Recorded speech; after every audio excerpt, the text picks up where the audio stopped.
My daughter had just won $30 million in the lottery, and I thought it was the happiest moment of her life and mine.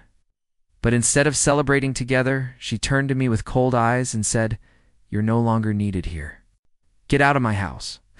20 minutes later, when she thought she had everything, her entire world began to crumble because she had underestimated the man who raised her.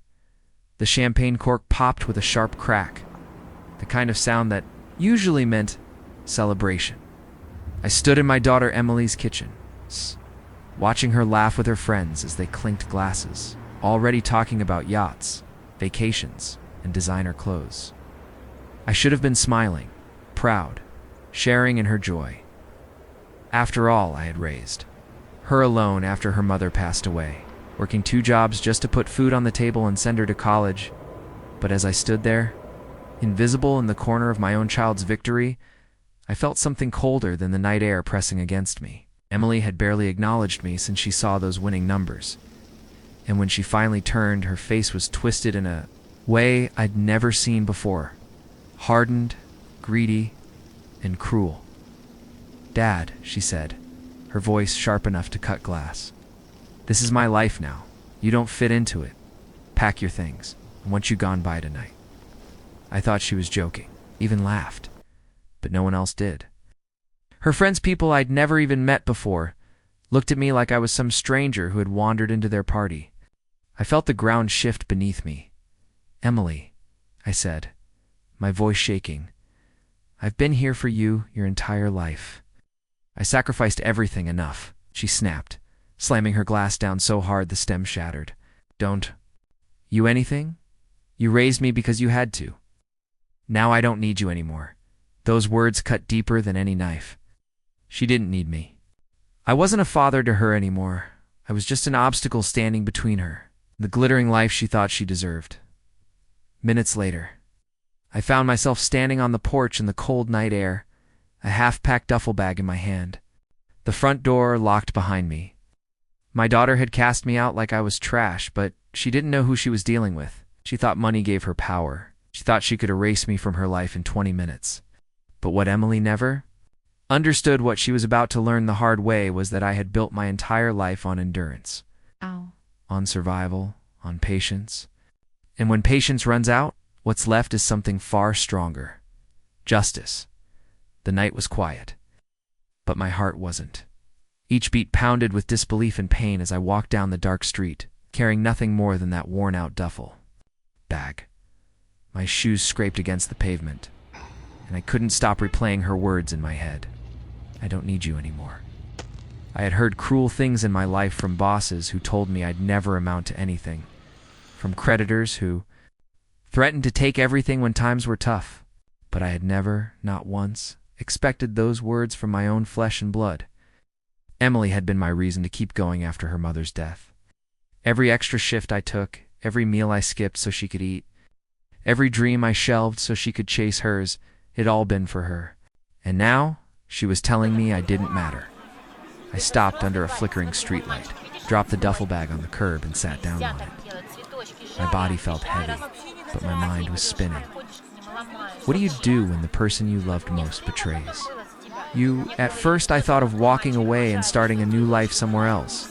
I had skills, I had resilience, but then another thought pushed through the haze of despair.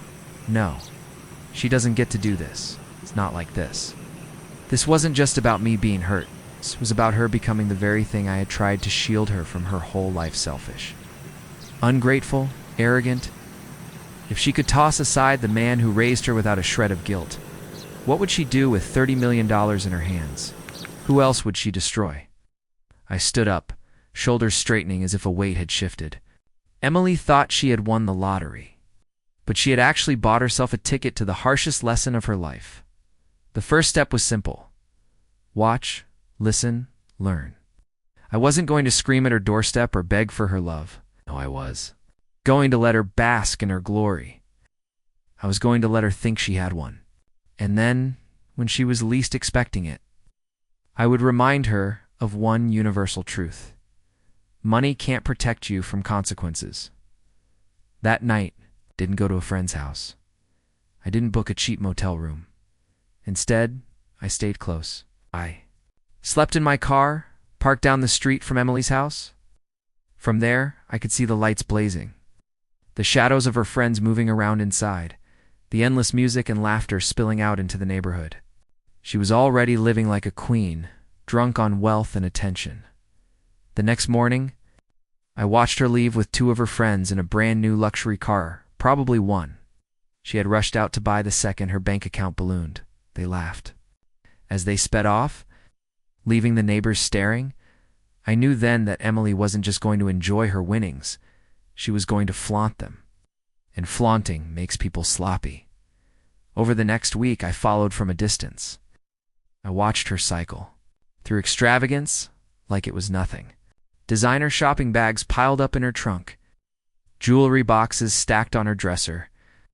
A private chef came in twice a day to cook meals for her and her ever-growing entourage.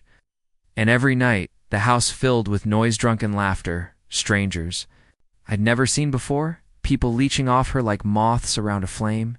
She thought she was untouchable. But all I could see was a woman who had lost her soul to greed, surrounded by vultures, waiting for the right moment to pick her clean. I wasn't going to rush. Revenge isn't about striking fast, it's about striking right. I needed proof of her recklessness. I needed the right allies. And I needed to make sure that when the hammer fell, it would shatter her entire illusion of control. And then came the turning point.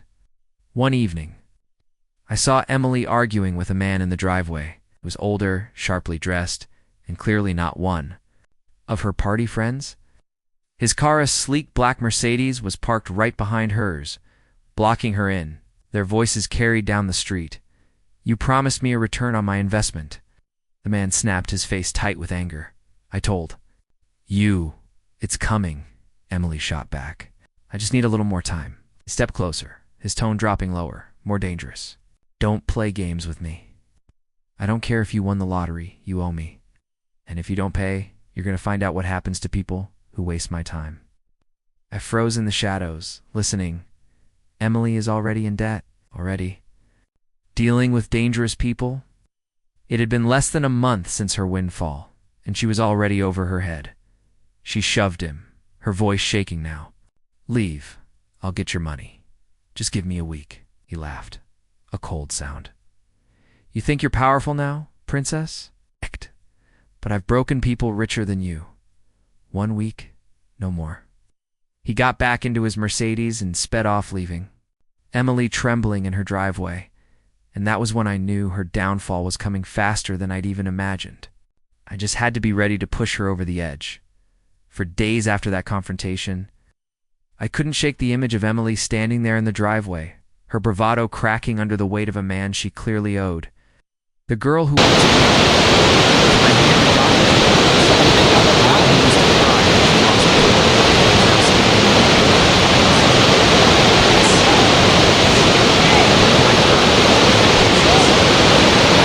entire life on long nights and harder mornings, waiting for paychecks that barely covered rent, saving coins in jars until they added up to something useful. I knew how to wait for the right moment, so I waited. I watched as the money began to consume her. Emily wasn't satisfied with cars and clothes anymore. She started chasing status. A sprawling mansion on the edge of town went up for sale, and before the week was over, she had bought it paying cash. The neighbors gawked as moving trucks unloaded chandeliers. Imported furniture and marble countertops polished until they gleamed like mirrors. I stood across the street in silence, hidden under the brim of a cap, and thought, "You're not building a home. Emily, you're building a throne you'll fall from." The parties grew louder. Strangers streamed in and out of that mansion until the driveway looked like a dealership. Lot for luxury cars. And with each new night, Emily drifted further away from the girl I had raised. She stopped answering calls from relatives. She ignored texts from old friends. The only people around her now were the ones who smelled blood in the water. The ones who laughed a little too hard at her jokes, who took without giving back, who whispered in her ear about investments and opportunities. And then one evening, as I sat in my car outside the gates, I saw something that set my plan into motion. A man in a tailored gray suit walked out of the mansion. His briefcase heavy, his smile smug. I recognized his face instantly. Raybert Clay, a local businessman. Known for preying on the gullible, he had scammed retirees out of their savings. He had left small businesses bankrupt. And now, somehow my daughter was in his orbit. I followed him as he got into his car. He didn't drive far, just a few blocks to an upscale restaurant where he met with two other men. They shook hands like they had just closed a deal worth millions. My gut clenched. She's giving them money. By the end of that week, it was clear. Emily wasn't just spending recklessly, she was investing blindly. Every con artist in the city saw her as an open vault, and she was too arrogant, too drunk on wealth to see it.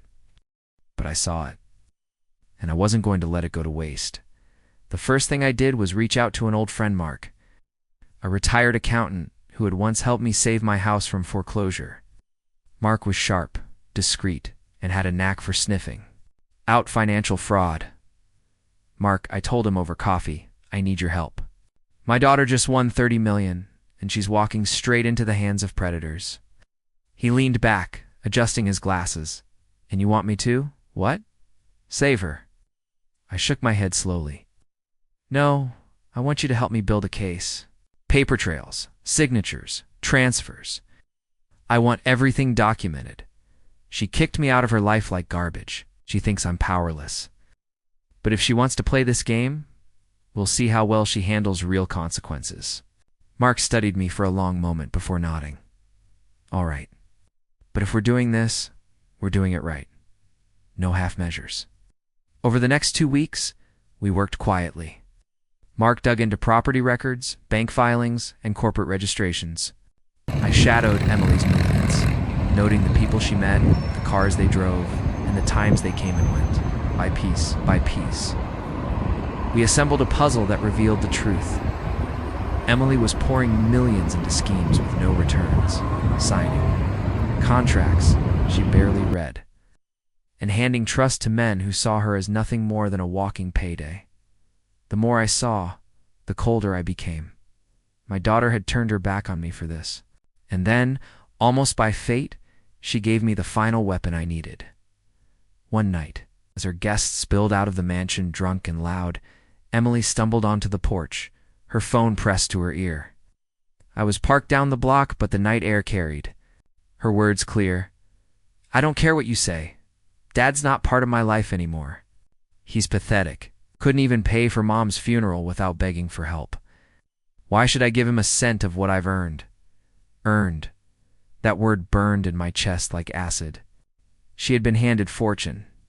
By chance, while I had scraped and bled for every dollar in my pocket, my jaw clenched as she laughed into the phone. "He'll be dead in a few years anyway. By then, I'll have turned this money into triple that. You'll see." The moment her voice confirmed what I already knew, she hadn't just kicked me out of her house. She had kicked me out of her heart. And for that, she would pay. But revenge, I reminded myself, had to be precise. Clean, like surgery. And I already had the scalpel in my hand. Revenge, I realized, wasn't about shouting or breaking down her doors. It wasn't about begging her to see reason. The monster staring back? Mark and I worked quietly. Every night after his family went to bed, he'd sit at his desk and comb through the documents I'd gathered. Contracts, shell companies, bank wires, property deeds, it all flowed into his hands like puzzle pieces. And every morning he'd call me with updates. "She's tied to 3 fraudulent companies already," he told me one Tuesday. "If regulators get wind of this, she could lose half her fortune in penalties." "Not yet," I said. "We wait." She'd cry her way into public sympathy. I needed her arrogance to bloom to its fullest, so when it fell, the crash would echo loud enough for the whole world to hear. And then came the perfect opportunity. Emily announced on social media that she was hosting a gala at her new mansion. A black tie fundraiser, she called it, to give back to the community. In reality, it was nothing more than another excuse to flaunt her wealth, but it was also the perfect stage. She had invited reporters, influencers, businessmen, politicians, everyone who mattered in the city, and I would be there too. Mark and I planned every detail. We secured copies of incriminating documents, contracts signed under pretenses. wire transfers to known con artists, even proof that she had laundered money without realizing it. All of it neatly packaged in a folder. A folder that? In the right. Hands could dismantle her empire overnight. The night of the gala arrived. I rented a suit not flashy, just sharp enough to blend in, and stood among the crowd as expensive cars rolled up the driveway. Cameras flashed as women in gowns and men in tuxedos streamed inside. Emily appeared at the top of the stairs like a queen descending from her throne, her diamond necklace catching the light, her smile practiced and hollow. For a moment, I almost didn't recognize her. This wasn't my daughter. This was someone else, someone sculpted by greed and applause. She gave a speech short, arrogant, dripping with false humility. She thanked her supporters, she spoke about her vision for the future, and she promised that her wealth would bring positive change. The crowd clapped, but I noticed how their eyes lingered on her jewelry, her dress, her house knot on her words. They weren't listening. They were feeding off her display, waiting for scraps. And then, when the music began and the guests scattered into small circles of gossip and wine, I made my move. I approached one of the reporters, a woman named Claire, who had built her career exposing corruption. We had crossed paths years ago when she covered a labor strike at my old factory. She didn't remember me, but she remembered the way I spoke. She trusted quiet conviction. "Claire," I said, handing her the folder. "You'll want to see this. $30 million doesn't just disappear into champagne fountains. Look closer." She frowned, skeptical at first. But as she flipped through the documents, her expression shifted from curiosity to shock. "Is this real? Every word, every signature." And tonight I glanced toward Emily, who was laughing. "With a politician near the buffet table is the night you'll want to ask her about it." Claire didn't waste time. She slipped the folder into her bag, her eyes sharp now, calculating. I knew that look. She smelled blood. The rest of the evening unfolded like a slow-motion car crash. One by one, whispers began to ripple through the crowd as Claire and a few others discreetly passed around copies of the evidence. I saw faces tighten, smiles falter. By the time Emily raised her glass for a toast, half the room was already turning against her, and then it happened. "Emily," Claire called out, her voice carrying above the chatter. "A quick question, if you don't mind." Emily froze, her champagne glass hovering midair. "Of course," she said, smiling too widely. "Anything." "On a contract that funneled $5 million into a company that doesn't exist?" The room fell silent. Ow. Dozens of eyes turned to Emily. The cameras clicked. Emily's smile twitched. "I don't know what you mean. That must be a mistake." Pressed on, relentless. "What about the wire transfers to Robert Clay's offshore accounts? Or the properties purchased under false names? Should we consider these mistakes too?" The crowd gasped. Few guests backed away, murmuring, "I'm a philanthropist, not a criminal." But no one believed her. The room was alive now with whispers, phones out, cameras flashing. Her carefully constructed image was collapsing in real time. She couldn't stop it. I stood in the corner unnoticed, my heart pounding with grim satisfaction. This was it. It's the moment I had waited for. The mirror was in her face, and she couldn't look away. Within 20 minutes, her world began to unravel. Guests excused themselves. Businessmen who had promised investments slipped out the back door. And when the police arrived summoned by Claire's evidence, Emily's trembling facade shattered completely. She looked around wildly, searching for someone, anyone to defend her. Oh. But all she saw were backs turning, doors closing, and faces hardening. For the first time since she won the lottery, my daughter was alone. And as the officers led her aside for questioning, shock, recognition, and betrayal collided on her face. "Dad," she whispered, barely audible. I didn't move. I didn't speak. I only met her gaze with a look as cold as the one she had given me the day she'd kicked me out. Emily's whisper, "Of Dad?" hung in the air like smoke, fading fast under the glare of flashing cameras and the firm grip of officers at her elbows. I didn't flinch. I didn't step forward. Because this wasn't the moment for compassion, was the moment. For consequences, the police questioned her for nearly an hour in front of the mansion, while guests who had once cheered her name stood at a distance, watching with thinly veiled satisfaction. Everyone loves a rising star, but they love a falling one even more. By the time the officers left, she was pale, trembling, and alone in that cavernous house that suddenly looked less like a palace and more like a prison. Her phone buzzed endlessly, lawyers and opportunists circling like vultures. The sharks she'd fed were no longer satisfied with scraps. They wanted everything, and they got it. Within weeks, her accounts were frozen, pending investigation. Her properties were seized. Lawsuits piled up like snowdrifts at her door. Porters camped outside the gates waiting for the next scandalous headline. The glamorous Emily, the lottery queen, had become nothing more than a cautionary tale. Watched it all from a distance, not gleefully, not with the childish delight of vengeance, but with the solemn weight of justice. She had kicked me out of her house as though I were nothing. Now, the world was showing her exactly how nothing feels, but my revenge wasn't complete yet.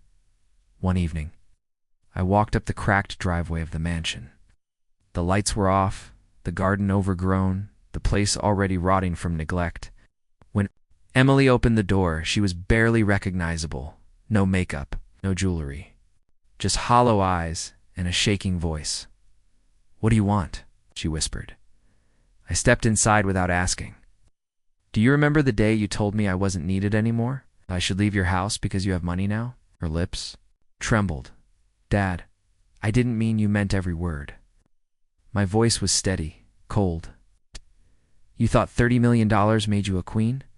You thought it erased the years I spent breaking my back to feed you, to clothe you, to bury your mother?